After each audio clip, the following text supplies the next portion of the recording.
Uh, Very rightly said, this virus enters through the nose and mouth and goes into the lung, replicates there, and the severe cases cause pneumonia. The non-severe cases will have mild fever and some running nose and bit of cough. Uh, the severity of this infection varies from no symptoms to very mild symptom to severe pneumonia in both the lungs, and ultimately it goes to require uh, requirement of ventilation and death also. So, the New England Journal of Medicine, which got published on 20th of February, there were very strong data on 1099 patients, which showed that 86% of the patients have very mild symptoms, as I described, and 14% require hospital admission, and 5% are require ICU care, 2.3% require artificial ventilation, what is called mechanical ventilation, and 1.4% die. So, it is important to understand from the perspective of profile of the disease as to how to recognize, and that is the purpose of this data, that the people who have mild symptoms need not be hospitalized, they do not have to worry about it except for the transmission. But the person who gets pneumonia, and that will be actually exemplified by breathlessness and chest pain. If the person gets breathlessness, then one should get worried. And people who are elderly, that is more than 65 years of age, those who have diabetes, those who have hypertension, heart disease, those who are on treatment for any kind of cancers or have been treated for cancer, meaning thereby those who have pre-existing lung disease, those are immunosuppressed, they are more likely to die. And the death is not a small number. Those who are above 79, there is 1 in 6 chance that person would die. So, it is important to understand the profile. One should not go that it is of course a majority of cases mild disease, but death करी और उसके नतीजे सामने हैं। बिल्कुल right. Doctor Khilani, we are getting a lot of emails. हमारे पास एक ईमेल है, जी.एन. गर्ग साहब हैं, वो ये जानना चाह रहे हैं, 86 इयर्स उनकी एज है, COPD के पेशेंट हैं, ये पूछ रहे हैं क्या मैं प्रोफिलैक्टिक तौर पर हाइड्रोक्सीक्लोरोक्विन लेना शुरू कर दूं क्योंकि मुझे पहले से ही कॉम्प्लिकेशंस हैं। एक्सपर्ट के तौर पर क्या आप इनको सजेस्ट करेंगे? बहुत इंट्रिकेट और अच्छा सवाल है उनका, thank you for asking this. Hydroxychloroquine जो है ना, एक दवाई है जो यूजुअली रूमेटोलॉजिकल डिजीज़ के लिए इस्तेमाल की जाती है रेगुलरली, और शुरू में जो शोध हुआ 26 पेशेंट पे, फिर 101 पेशेंट पे देखा गया कि वो वायरल लोड थोड़ा सा कम कर देता है। तो ICMR and ministry of health है, उन्होंने अपनी गाइडलाइंस बनाई है कि जो व्यक्ति जिसको कोरोना वायरस इन्फेक्शन है जी, उसको ये दवाई लेनी है 5 से 7 दिन के लिए। जो लोग हेल्थ केयर वर्कर जैसे हम लोग हैं, नर्सेज हैं, डॉक्टर्स हैं, जो कोरोना वायरस के मरीज़ों की देखभाल करते हैं, उनको ये प्रोफाइलेक्टिकली वीकली दवाई लेनी है 8 हफ्ते के लिए। जो व्यक्ति कोरोना वायरस की देखभाल कर रहा है, मतलब उसके घर में अगर कोरोना वायरस का मरीज़ है, तो उसको 3 हफ्ते तक हाइड्रोक्सीक्लोरोक्विन लेना है। लेकिन बाकी लोगों को लेने की ज़रूरत नहीं है, क्योंकि ये समझना चाहिए कि ये दवाई कोई बहुत ऐसा, कोई भी दवाई 100% सेफ कुछ नहीं होता। हाइड्रोक्सीक्लोरोक्विन के हार्ट पे भी इफेक्ट होते हैं और बहुत सारे इफेक्ट होते हैं, और इसके बहुत सारे इंटरेक्शंस भी होते हैं दवाइयों के साथ। तो इसलिए इसको एक तो उनके लिए ज़रूरी नहीं है, और दूसरा ये है कि मैं सबके लिए बताना चाहता हूँ कि इसको हल्की तरह से लाइटली ना लें कि जस्ट बिकॉज आप खरीद सकते हैं बाज़ार जाके, और कई बार मिल भी जाती है ओवर द काउंटर, तो आप उसको लेना शुरू कर दें, ये गलत होगा। जी, और मैंने डॉक्टर्स को एहतियात ज़्यादा बरतनी पड़ेगी। जी डॉक्टर खिलानी, हाँ, मैं इसमें जोड़ना चाहता हूँ, क्योंकि जैसे हमारी जीवन शैली बदलेगी कोरोना के बाद, किसी से हाथ नहीं मिलाना, किसी के पास नहीं जाना, सोशल डिस्टेंस, उसी तरह से हमारे डॉक्टर्स की प्रैक्टिस भी चेंज होगी। ये एक सच्चाई है, इसको हमें समझना है जी। उसमें पहले MCI की, सुप्रीम कोर्ट की गाइडलाइंस थी कि आप टेलीफोन पे व्हाट्सएप पे मैसेज पे कोई सलाह नहीं देंगे, ये गलत होगा, तो हम लोग नहीं देते। लेकिन अब गाइडलाइंस आ गई हैं कि आप वीडियो कंसल्टेशन कर सकते हैं, टेली कंसल्टेशन कर सकते हैं। ये सच्चाई है, ये रियलिटी है, और ये शुरू भी हो गया है, हमारे हॉस्पिटल में शुरू भी हो गया है। तो पेशेंट एक तो जैसे डॉक्टर साहब ने बताया कि सोशल डिस्टेंसिंग हॉस्पिटल में भी करनी पड़ेगी, वो तो है ही, लेकिन जैसे कई मरीज होते हैं जिनको पहले देखा हुआ होता है और वो सिर्फ फॉलोअप के लिए आते हैं हमारे पास, उनकी बीमारी के बारे में हमें पता होता है, उसका डायग्नोसिस हो चुका होता है। जैसे ट्यूबरकुलोसिस के पेशेंट हैं, COPD के पेशेंट हैं, एस्थमा के पेशेंट हैं जो क्रॉनिक होते हैं, तो वो लोग अब वीडियो कंसल्टेशन पे आते हैं। अपने प्रिस्क्रिप्शन को भी वो पिक्चर लेके भेजते हैं, और फिर वीडियो कंसल्टेशन के ज़रिए और फ़ोन कंसल्टेशन के ज़रिए हम उनको सलाह देते हैं। और हमें कोई अगर शुबा लगता है कि उनको हॉस्पिटल जाना चाहिए, तो उनको सलाह देते हैं कि आप लॉकडाउन है लेकिन जो भी है आप हॉस्पिटल आ जाएं, और ये जो हम प्रिस्क्रिप्शन आपको भेज रहे हैं उसकी पिक्चर लेके आप आ जाएं, तो आपके आगे तो मेरा ये मानना है कि बहुत प्रोपोर्शन, मतलब जो फॉलोअप केस है 90% को अस्पताल में आने की ज़रूरत शायद ना पड़े, क्योंकि वैसे हम ये नहीं करते, डॉक्टर कभी नहीं करता। हमें सिखाया जाता था कि मरीज़ को छुओ, मरीज़ का हाथ पकड़ो, उसकी पल्स देखो, ये 3rd सेमेस्टर में सिखाया जाता है, और जो नहीं करता है उसको डांट पड़ती थी कि तुम जो है ना मरीज़ ठीक से देखते नहीं हो। हम भी डांटते थे एम्स में, लेकिन अब ये शैली बदलेगी। ये शैली इसलिए बदलेगी कि रिस्क है। अब मुझे नहीं पता कि ये कोरोना वायरस हमारे साथ महीनों रहेगा, सालों रहेगा, दशकों रहेगा, ये हमें समझना है। तो हमारी जीवन शैली और डॉक्टर्स की शैली, डॉक्टर्स की प्रैक्टिस, ये सब बदलने वाला है। घर में रहते हैं तो हैंड वॉश करना ज़रूरी है, ये इनका प्रश्न है, लेकिन इसमें आपको थोड़ी सी एहतियात बरतनी पड़ेगी। आप घर में तो रहते हैं कि घर में आपके दूध आता होगा, सब्जी आती होगी, सामान आता होगा, वो एक ज़रूरी है। उसको जब आप छूते हैं, क्योंकि ये हम सबको पता है कि कोरोना वायरस कार्डबोर्ड पे, ग्लास पे, सरफेस पे, तो जो भी चीज़ बाहर से आती है उसमें एक पोटेंशियल होता है कि हो सकता है कि उसमें कोरोना वायरस हो। तो इसलिए आपको जब उसको छूते हैं ऐसी चीज़ों को हाथ से, तो आपको उसकी एहतियात बरतनी पड़ेगी कि उसके बाद अब अपने हाथों को सैनिटाइज कर लें। एक आदत बना लें, जो हम 90 बार अपने मुंह को और आँखों को और नाक को छूते हैं उसको ना छुएं। एक और आदत बना दें कि जो आप दरवाजे खोलते हैं, डोर हैंडल को हैंडल करते हैं, वो कोशिश करके अपने कंधे से खोलने की कोशिश करें, या एल्बो से खोलने की कोशिश करें, नकल से खोलने की कोशिश करें। फिंगर्स को जितना हो सके कम यूज़ करते हैं। और ये जो हाथ, क्योंकि ये सब इनएडवर्टेंट होता है कि आप कहाँ छू लेते हो, सामान आता है, सब्जी आती है, आप नेचुरली उसको हाथ से ही पकड़ेंगे। इसलिए सलाह दी जाती है कि हाथों को बार बार सैनिटाइज करें, और क्योंकि आपको याद थोड़ी रहता है कहाँ छुआ और कुछ किया। तो ये क्योंकि बीमारी खतरनाक है और कंटेजियसनेस इसकी बहुत ज़्यादा है, इसलिए ये सब एहतियात बरतना जरूरी है। Precautions Kiran ji, whenever there is an enemy, you look for ammunition, you look for some remedy, how to kill or how to prevent that. But I want to tell you that making of a vaccine, you know, we got rid of smallpox from the world with vaccine. It is very important. It has got actually 5 phases. One is a preclinical phase, when you actually make a vaccine in the laboratory, then start testing in animals or a very small number. That is phase 1. Phase 2 is you test in hundreds of patients. Phase 1 takes normally 8 months, but it can be reduced to only 2 to 3 months. Phase 2, when you test in a randomized way in hundreds of people, and phase 3 in thousands of people, and phase 4 you evaluate after you have given to the. Now, in this particular case, what we are envisaging, that we will shorten that period because it's a public health emergency. Phase 2 and 3 can be combined, hundreds and thousands can be combined.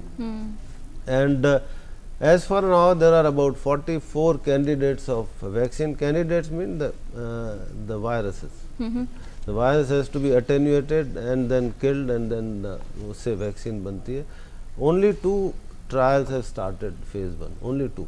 And so those who are saying that in 6 weeks we'll have vaccine, I know Bharat Serum and Cadila in India are working very hard. I hope they are right.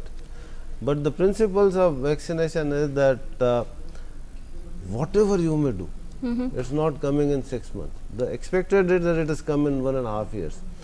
And when you actually prepare a vaccine and test it at any time, it can fail. You know, there are safety issues. Vaccine can be harmful. It can itself cause a viral infection. It can cause allergic reaction. So why I am telling you all this through you to the public, that whosoever is thinking that we are going to have vaccine in 3 months time, it's being unrealistic. It is going to take 1.5 years if you are being realistic. If you want to be very, very optimistic, and if you are lucky, luck always plays a role in our Definitely, life. It may be 6 months, not. और वो test कराने के कई सारे पहलू होते हैं. अब जैसे आपने कई बताया कि कई डिस्ट्रिक्ट्स हैं जहाँ एक भी केस नहीं है, तो वहाँ पर किसी को अगर गला खराब हो जाता है या जुकाम हो जाता है, उसको टेस्ट कराने की ज़रूरत नहीं है. लेकिन जो हॉटस्पॉट्स हैं जहाँ पर कम्युनिटी ट्रांसमिशन ऑलमोस्ट शुरू हो चुका है या बिल्कुल उसकी एज पे बैठे हैं, वहाँ पर there will be low threshold for testing, क्योंकि वहाँ पर कोरोना की पॉसिबिलिटी बहुत ज़्यादा है. जहाँ पर बहुत ही ज़्यादा ट्रांसमिशन हो चुका है, जैसे न्यूयॉर्क है, वहाँ पर किसी को बुखार होता है तो वो लोग टेस्ट नहीं कर रहे. वो कह रहे हैं कि जाओ अपने 14 दिन तक आप बिल्कुल बाहर मत निकलो, अपने को क्वारंटाइन कर लें. तो मैं आपके प्रश्न पे आता हूँ, जिसको सिवियर रेस्पिरेटरी इलनेस है, जिसको बहुत बुखार है, बहुत खांसी है, सांस में तकलीफ हो रही है, छाती में दर्द हो रही है, उसको टेस्ट कराना चाहिए. जी. जिसको जो ट्रैवल कर रहा है, अब तो ट्रैवल बंद हो गई, लेकिन पहले ये था कि जो बाहर से ट्रैवल करता है उनको कराना चाहिए. जिसको डायरेक्ट और इनडायरेक्ट किसी पोटेंशियल कोविड के साथ कांटेक्ट हुआ, उसको ज़रूर कराना चाहिए. तो ये सब चीज़ें हैं कि टेस्ट कराना है. और टेस्ट जो एंटीबॉडी टेस्ट या पॉइंट ऑफ केयर टेस्ट है, उससे काम नहीं चलेगा. वो टेस्ट पे हम जब आप कहेंगे तब बात करेंगे. टेस्ट वही होगा RT-PCR जो थ्रोट स्वाब और नेजोफेरेंजियल स्वाब से That's करते the हैं. gold standard. That is the gold standard. We can talk about in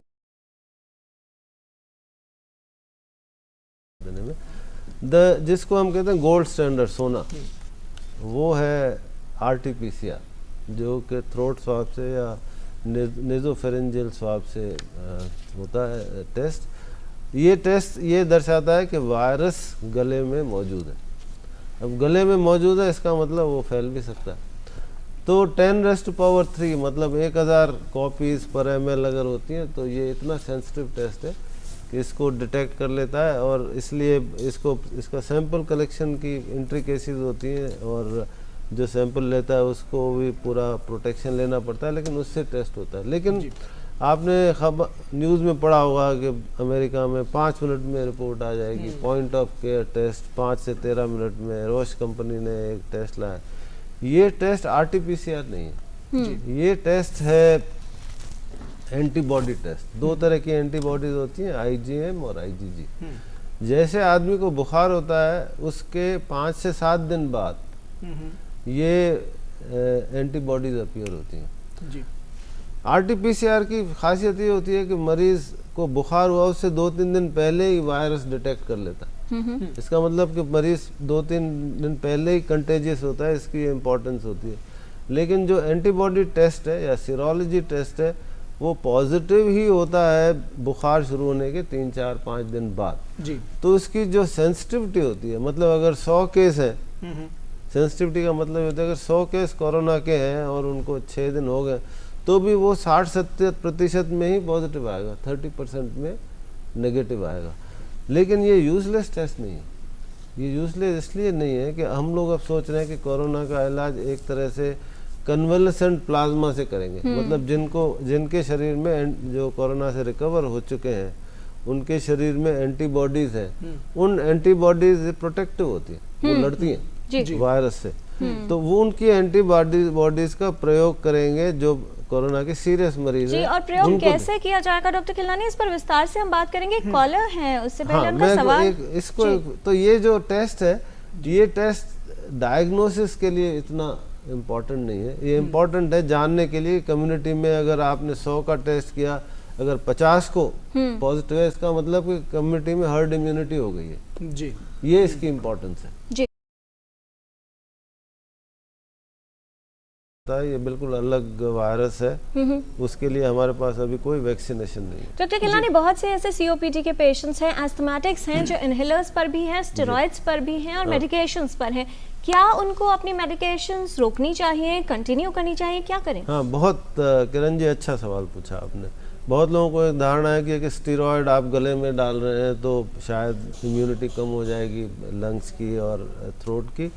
तो मैं आपके माध्यम से बताना चाहता हूं कि जितने भी एस्थमा और सीओपीडी के मरीज़ हैं जो इनहेल्ड स्टेरॉयड लेते हैं, पफ्स लेते हैं, वो बिल्कुल उसमें कटौती ना करें, बिल्कुल बंद नहीं करें। उसका कोविड के पर कोई इफ़ेक्ट नहीं होता। आपको एस्थमा को और सीओपीडी को अच्छा कंट्रोल में रखना है, उनको न घटाना है न बंद करना है। जहाँ तक स्टीरॉयड का सवाल है, स्टीरॉयड हम जनरली देते नहीं हैं एस्थमा में और सीओपीडी में, तभी देते हैं जब बहुत ज़रूरी होता है। लेकिन स्टीरॉयड जो है वो शरीर की जो इम्यूनिटी है उसको कम करता है, इसलिए स्टीरॉयड डॉक्टर इन दिनों आपको बहुत सोच समझ के देंगे और कम मात्रा में देंगे, क्योंकि आपकी इम्यूनिटी को बरकरार रखना ज़्यादा ज़रूरी है। लेकिन कोई जिसको हम अंग्रेज़ी में कहते हैं कि एब्सोल्यूट कॉन्ट्रा इंडिकेशन नहीं है। अगर आपकी बाकी सेहत के लिए स्टेरॉयड जरूरी है तभी आपको डॉक्टर देता है। जी, और जाहिर तौर पर अगर ऐसे पेशेंट्स घर पर ही रहेंगे तो भी सेफ रहेंगे। सीओपीडी के पेशेंट को स्पेशली थोड़ा केयरफुल रहना चाहिए, क्योंकि जो मॉडरेट और सीवियर सीओपीडी होते हैं उनका ऑक्सीजन लेवल अक्सर कम रहता है। तो अगर उनको खुदा न खास्ता अगर कोविड हो गया तो उनको उनकी लाइफ को रिस्क और उनके चांसेस ऑफ आईसीयू में भर्ती के, वेंटिलेटर के बहुत ज़्यादा चांसेस होते हैं। एक चीज़ आपके माध्यम से बताना चाहूँगा कि जो नेबुलाइजेशन होता है, नेबुलाइजेशन से जो फवार आते हैं उससे एनवायरनमेंट कंटेमिनेट हो जाता है। तो इसलिए स्पेशली जो लोग हॉस्पिटल में एडमिट होते हैं उसमें इन दिनों हम नेबुलाइजेशन कम यूज़ कर रहे हैं, क्योंकि जो जिस वक्त आप नेबुलाइजेशन लेते हैं उस समय जो हवा बाहर निकलती है वो एनवायरनमेंट में जाती है। तो कोविड पेशेंट्स को हम नेबुलाइजेशन नहीं देते हैं। और एक वो नॉन इन्वेजिव वेंटिलेशन जो बाईपैप आपने सुना होगा, वो भी हम लोग कम यूज़ करते हैं, क्योंकि उसमें भी वो बीमारी फैलने के चांसेस ज़्यादा होते हैं। दिल्ली गवर्नमेंट की बात करें, मतलब पूरे इंडिया के, दिल्ली गवर्नमेंट ने एक कमेटी बनाई थी डॉक्टर एस.के. सरीन की चेयरमैनशिप में। I was part of that 3 member commission. उसमें हमने पूरा कैलकुलेट किया था कि अगर 100 केस रोज़ आते हैं या 500 केस रोज़ आते हैं, 1000 केस रोज़ आते हैं, तो हम किस तरह से उसको फाइट करेंगे, बिल्कुल कैलकुलेट किया था। और उसके हिसाब से कुछ हॉस्पिटल्स को ईयर मार्क किया गया था कि वो एक्सक्लूसिवली कोविड हॉस्पिटल हो जाएगी, जैसे LNJP hospital, Rajiv Gandhi super speciality hospital. In the event के वहाँ पर और कोई मरीज़ नहीं होंगे, सिर्फ कोविड के पेशेंट होंगे। उसमें ये भी कैलकुलेट किया गया कि जैसे हम 5% एक्सपेक्ट करते हैं कि पेशेंट आईसीयू में रहेंगे, तो आईसीयू बेड्स होने चाहिए, वहाँ ऑक्सीजन होने चाहिए, कितने वेंटिलेटर्स की हमें ज़रूरत पड़ेगी उसका भी एक बिल्कुल एग्जैक्ट कैलकुलेशन करके उसके भी दिल्ली गवर्नमेंट ने ऑर्डर्स किए थे। और कितने मास्क, कितने पर्सनल प्रोटेक्टिव इक्विपमेंट हैं। तो ये जो तैयारी है पूरे देश भर में हुई है। आज मेरे ख्याल 2 लाख कोविड बेड्स की तैयारी है। उसके अलावा जो तैयारी होती है एक विशेष हॉस्पिटल की, एक हॉस्पिटल, जो प्राइवेट हॉस्पिटल जिसके 200 से ज़्यादा बेड हैं, उनको हिदायत दी गई है कि वो अपना एक इमरजेंसी में कोविड के लिए, एक कोविड सस्पेक्ट के लिए अलग एक चैम्बर रखें, अलग एरिया रखें जहाँ कोविड सस्पेक्ट पेशेंट रखे जाएंगे। कोविड पॉजिटिव होंगे तो वो कोविड किस वार्ड में जाएंगे, अगर आईसीयू में है तो कोविड के आईसीयू का भी आइसोलेशन होना चाहिए। एक ग्रीन कॉरिडोर होना चाहिए जी, कि जिस रास्ते से कोविड सस्पेक्ट को लेके जाया जाएगा उस रास्ते में और कोई नहीं जाएगा। हो सके तो उसके लिए लिफ्ट भी डेडिकेटेड होनी चाहिए। अगर 4थी मंजिल पे कोविड वार्ड है तो वो लिफ्ट फर्स्ट ग्राउंड फ्लोर से सीधा चौथी मंजिल जाएगी, बीच में कोई नहीं जाएगा। तो ये सब एहतियात भारत सरकार ने पूरी तैयारी करी है, और ये तैयारी जरूरी है, नहीं तो हम इटली जैसे लेवल पे ना पहुंच जाएं कि मरीज हो, मरीज के लिए वेंटिलेटर नहीं है। और मैं आपको बताना चाहता हूँ, इट मे साउंड फनी कि इटली में एक वेंटिलेटर से 2 पेशेंट को वेंटिलेट किया गया, जो कि एथिकली और टेक्निकली और मेडिकली गलत है, लेकिन क्या करें, आपके पास 2 पेशेंट है जिसको चाहिए, आपके पास वेंटिलेटर एक ही है, तो एक ही मशीन से 2 को, उसमें ट्रांसमिशन के भी खतरा रहता है। So we are fully prepared. We are very well prepared, and I hope that is not required. And very brief comment on the plasma हाँ, therapy. प्लाज्मा थेरेपी जो मैंने आपको जो एंटीबॉडी टेस्टिंग बताया था कि जब वायरल इन्फेक्शन होता है, और प्लाज्मा थेरेपी नई नहीं है, 100 साल पहले डिप्थीरिया के लिए जो इलाज किया गया था वो चिंपैंजी में लगा के उससे एंटीबॉडी लेके the person got Nobel prize for that. तो इसमें जिसको कोविड इन्फेक्शन हो जाता है उसको एंटीबॉडीज बनती हैं, IgM और IgG, जिसका मैंने जिक्र किया था। ये एंटीबॉडीज क्या होती हैं, ये फाइटिंग प्रोटीन्स होते हैं जो कि they are geared up to fight the virus. तो जो पेशेंट रिकवर कर गया है, जिसके अंदर ये एंटीबॉडीज मौजूद हैं, उसके प्लाज्मा को प्यूरिफाई करके, ऐसे डायरेक्ट नहीं डालते, RBC निकाल देते हैं, ब्लड सेल्स निकाल देते हैं, सिर्फ वो एंटीबॉडीज उसके प्लाज्मा को उसमें इंजेक्ट किया जाता है फॉर द रैपिड रिकवरी। अब ये इसको सबको नहीं देना होता, जो सीरियस पेशेंट होते हैं, जिसकी डेथ के चांसेस होते हैं, जिसकी वेंटिलेटर पे जाने के चांसेस होते हैं, या फिर जो वेंटिलेटर पे होते हैं, उनको दिया जाता है। कुछ इंडिया में भी दिया गया है, दिल्ली में भी दिया गया है, विदेशों में दिया गया। It is a hope, it is a hope in the absence of definitive drug therapy. जी, plasma therapy is a hope for preventing death of the people. जी, the blood disorders, definitely we'll have to work in both the areas. Dr.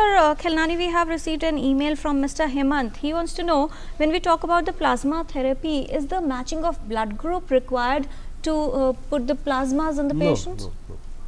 But before that, I want to add something to what Dr. Basu said. He said that if the boat is drowning, that means the person is almost close to death, or 3 to 4 weeks have passed by, then it does not help. And if you give it early, then it helps. Now, how early? That's a very big question, because so where there come how to preempt a death or a serious disease. As a pulmonologist and the intensivist, I would like to comment on that the most important thing which can detect if the person is going for the serious illness is his oxygen level. Okay. And oxygen level is determined by a simple probe, as you all know, is oximeter. But this COVID has taught us a lot, in the sense that they are called happy hypoxia. That means कि उनकी oxygen कम हो जाती है, लेकिन उनकी सांस नहीं फूलती। ये एक हमने ये क्लिनिकल ऑब्जर्वेशन करी है। और दूसरा, लेकिन अगर उनको कहा जाए कि 4 कदम चलो जी, तो एकदम सांस फूल जाती है। ये क्लासिकल होता है इंटरस्टिशियल लंग डिजीज, उनको इंटरस्टिशियल न्यूमोनाइटिस हो जाती है, मैं से सोचता हूँ। तो जिस पेशेंट में हाइपोक्सिया मतलब ऑक्सीजन लेवल कम है, that is the point. If you think about plasma therapy at this stage, you might save him from ventilator. So that's what message I want to give to everybody, that जिनके पास जो COPD के patients हैं, जिन interstitial lung disease के lung के patient होते हैं, जिनके पास oximeter होता है, if you want to be sure, just keep checking your oxygen level. If the oxygen level drops, even if you don't feel breathless, please seek attention. जी। अब अगर एक बार मानसिक स्वास्थ्य की बात करें